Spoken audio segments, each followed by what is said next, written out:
ishlasang bular siz. Oti nima edi shuni?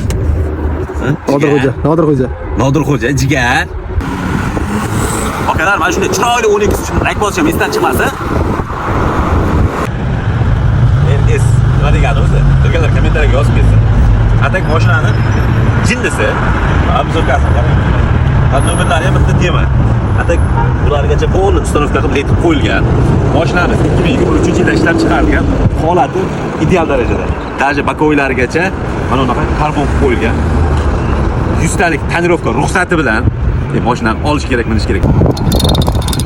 Wow. Diska Rolls-Royce. Bu ham bitta temada. Tonirovka takoy. Karbon. Mashina zo'r. 12 deb bezasa chiroyli bo'lar ekan.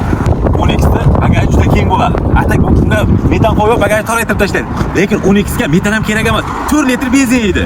Bunda o'ylab qarasangiz, metanda yuradigan Gentra bilan benzinda yuradigan 12 da ikkalasi ham bir xil summaga bir xil masofani bosib qo'yaveradi. Bizning manzilimiz Jizzax shahar Boron bozori. Qo'shimcha ma'lumot uchun past raqamlarni qoldiraman. Bemalol aloqaga chiqaverasizlar. Bu mashinani maza qilib haydashingiz uchun bor yo'q 1300 dollar bilan kelasiz. Bir kun ichida bitta pasportga o'zingizning nomingizga o'tib ketadi. Boshqa bir so'm xarajat qilmaysiz. Ha, aytgancha, bu mashina O'zbekistonda любой joyga chiqaveradi. Bizni o'zi qaysi viloyatdan turib kuzatyapsiz? Kommentariyaga yozib keting.